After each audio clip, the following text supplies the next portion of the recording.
আমার চ্যানেলে সবাইকে স্বাগত জানাই আরও একটা নতুন খেলার ভিডিও তোমাদের মাঝে নিয়ে চলে আসলাম। টি-20 বিশ্বকাপ শুরু হতে আর মাত্র 5 দিন বাকি। আর তার আগে পাকিস্তানের বয়কট করলো ভারতের বিপক্ষে ম্যাচ। টি-20 বিশ্বকাপ পাকিস্তানে ভারতের বিপক্ষে খেলতে চায় না ও খেলবে না।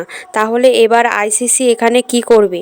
আইসিসি চেষ্টা করবে কি করে পাকিস্তানের বোঝানো যায় ও কি কারণে রাজি করানো যায় এই ম্যাচটা খেলার জন্য। সত্যি পাকিস্তান যদি না খেলে তাহলে টিম ইন্ডিয়ার কি হবে?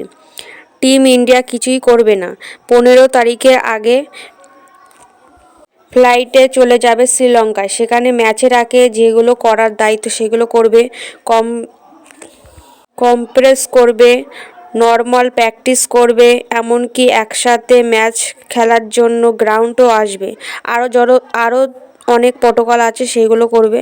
যদি পাকিস্তানে আসে খেলতে তাহলে খেলা হবে, যদি না আসে তাহলে রেফারি ক্লিয়ার অ্যানাউন্স করে দেবে এই ম্যাচ ডিসমিস হয়ে গিয়েছে। দুই পয়েন্ট ভারতের পেয়ে গেছে।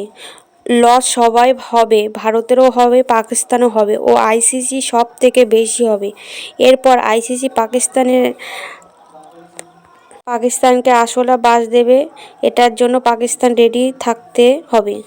এবার তোমাদের কি মতামত অবশ্যই কমেন্টে জানিয়ে যাবে। ও আরও খেলার আপডেট পেতে আমার ইউটিউব চ্যানেল সাবস্ক্রাইব করে লাইক করো। অসংখ্য ধন্যবাদ সবাইকে ভিডিওটা দেখার জন্য।